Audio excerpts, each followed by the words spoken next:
Hello guys, welcome. स्वागत है आप लोगों का एक और वीडियो में। तो इसमें हम चर्चा करेंगे यार भगवत गीता के दो बहुत ही इम्पोर्टेंट श्लोक पे। ठीक है।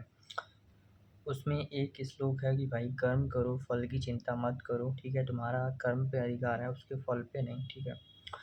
और दूसरा श्लोक है कि मनुष्य जो है आप अपना मित्र है और आप अपना शत्रु है। स्वयं के द्वारा इस संसार समुद्र से अपना उद्धार करो। मतलब बेसिकली कि वो ये बोल रहे हैं कि भाई तुम ही रिस्पॉन्सिबल हो। ठीक है, जैसे बोला जाता है कि भाई कृष्ण तो भगवान हैं, उनके पास तो इतनी पावर है, इतनी शक्ति है, फिर भी वो ऐसी बात क्यों बोल रहे हैं अर्जुन को कि भाई खुद के द्वारा तुझे खुद का उद्धार करना है। आप अपना मित्र है, आप अपना शत्रु है। अगर भाई वो ऐसा मैजिकल होते तो उनको इतना सब बात समझाने की ज़रूरत नहीं होती ना। वो यही कह रहे हैं कि भाई तुम्हें खुद अपना उद्धार करना पड़ेगा, मैं कुछ नहीं कर सकता हूँ। ठीक है। वो भी हमारे जैसे ही प्रकृति के नियम से बंधे हुए हैं, वो भी हमारे जैसे ही व्यक्ति थे, हमारे जैसे इंसान थे। ठीक है। उन्होंने इस प्रकृति के जो नियम है, जिस नियम से ये प्रकृति चलती है, इंसान का जीवन जिस नियम से चलता है, उन सबको गहराई से समझा, जाना, उसको उन्होंने बताया भगवद गीता में। जब अर्जुन फंसा तो उस कन्वर्सेशन में वो सब बातें निकली। ठीक है। अब प्रश्न ये उठता है कि भाई हर कोई इंसान अपने जीवन में सफलता पाना चाहता है, सक्सेस पाना चाहता है, इज्जत पाना चाहता है, अटेंशन पाना चाहता है, लोगों से रिस्पेक्ट पाना चाहता है। ठीक है। तो इन सब का बेस क्या है? आप कैसे सक्सेस पा सकते हो, क्या करने से? उन सब का बेस कर्म है। कर्म के भी बारे में बताते हैं। तो एक श्लोक है भाई, कर्म करो, फल की चिंता मत करो। ठीक है। एक और उसी में श्लोक है कि भाई सुख दुख, लाभ हानि, मान अपमान, जय पराजय, ठंडी गर्मी, ये सब अनित्य हैं। इन सब को तू सहन कर और कर्म कर। ठीक है। ये बात भी बोलते हैं। तो अगर ये दो श्लोक को आदमी समझे कि भाई तुम्हारे जीवन का जो आधार है, बेस है, वो कर्म है। ठीक है। तुम्हें कर्म की सत्ता दी गई है नेचर के द्वारा। तुम्हारा जीवन जो है काम करने से ही बनेगा या बिगड़ेगा। ठीक है। अब कर्म के तीन प्रकार हैं कि भाई एक है कर्म, एक है अकर्म, एक है विकर्म।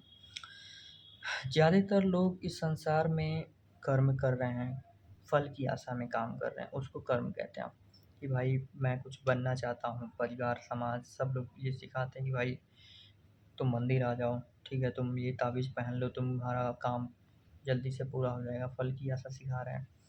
ये पूजा करा लो, ये यज्ञ करा लो, ये हवन करा लो, ये ताबीज़ पहन लो। ठीक है, ये नमाज़ पढ़ लो, या फिर ये तुम चर्च में आ जाओ, तो ये प्रेयर कर लो, तुम्हारा मनोकामना पूर्ण हो जाएगा। ठीक है। तो फल की कामना से कर्म कर रहे हैं लोग।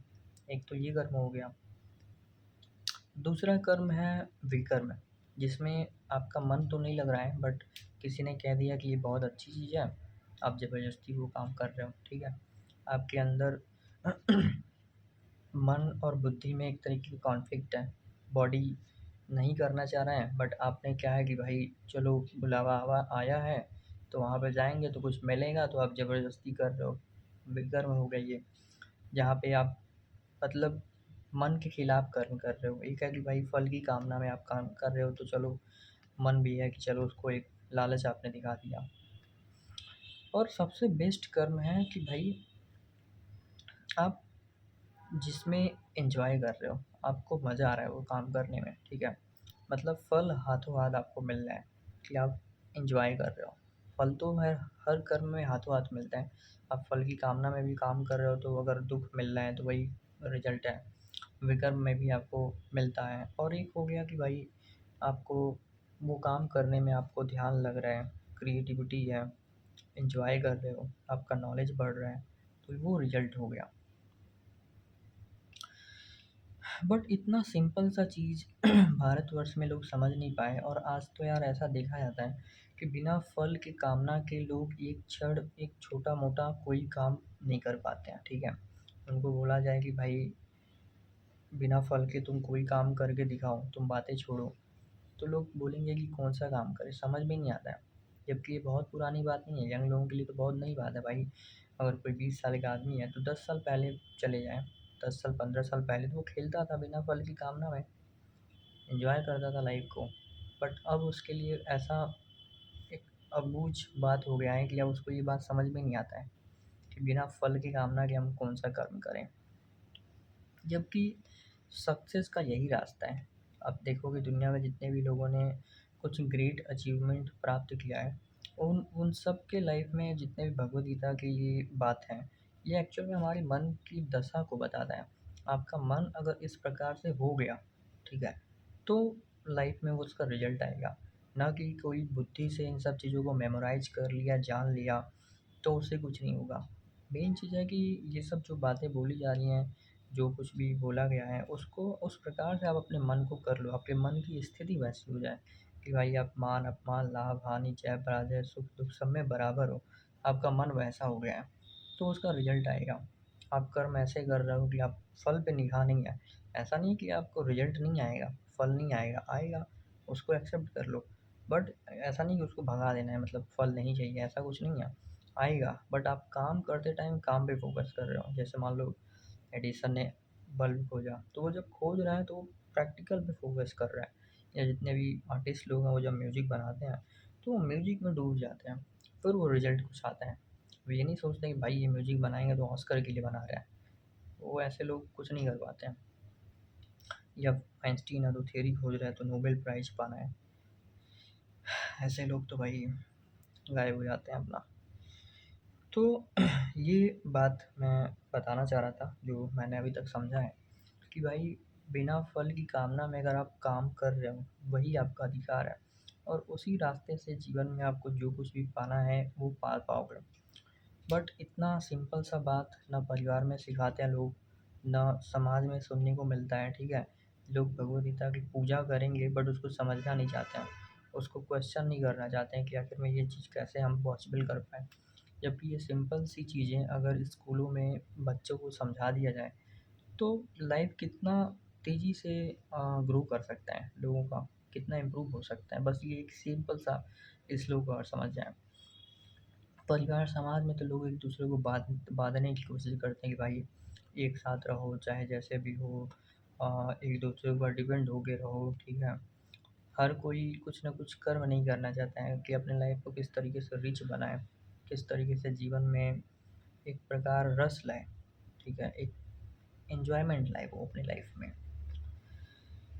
भारत में देखा जाता है कि भाई अधिकांश परिवार जो हैं,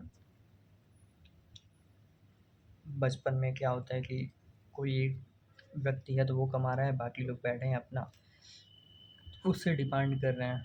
फिर आगे चल के वो व्यक्ति जब थोड़ा बूढ़ा होने लगता है, या वो पूरे लाइफ उसने सबकी डिमांड पूरा किया, अपने लाइफ को सेक्रीफाइस किया, फिर अब वो बच्चों से एक्सपेक्टेशन करता है कि अब ये हमारी डिमांड पूरा करें, हमारी जो शौक़ हैं, इच्छाएँ हैं, हमारी जो सपने हैं वो ये पूरा करें। तो इस प्रकार से परिवार में दोनों टाइम पे हर कोई फँसा पड़ा है और मर रहा है, एक दूसरे को मार रहा है। अपने लाइफ को लोग एंजॉय नहीं कर पा रहे हैं। मतलब इतनी अच्छी-अच्छी बातें भारतवर्ष में लोगों ने बोली हैं साइकोलॉजिकली, जिससे आदमी का मन ठीक होता है। ये सब बातें क्या हैं? ये सब बातें एक तरीके से आपके मन को ठीक करता है, मन को एक सही डायरेक्शन देता है, ठीक है?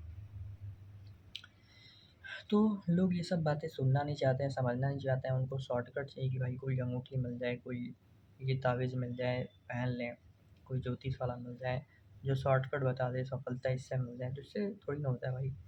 ये सब बस लूटने का एक ज़रिया है और लोग उसमें फँसते भी हैं। अगर कोई चीज़ें सफलता या फिर हमारे जीवन को बेहतर कर सकता है तो वो है सही प्रकार का नॉलेज और कर्म, आपको उस दिशा में करना होता है। तो ये कुछ बातें थी जो मैंने आपके साथ शेयर की। आप अपने थॉट्स कमेंट में शेयर कर सकते हो। कोई और क्वेश्चन हो तो आप मुझसे कनेक्ट कर सकते हो, आप पूछ सकते हो कमेंट में। So thank you so much for watching. अगर आपको अच्छा लगा, आपको सही लगा, तो आप और लोगों के साथ शेयर करो इस वीडियो को ताकि और लोगों को रीच बढ़े। Thank you.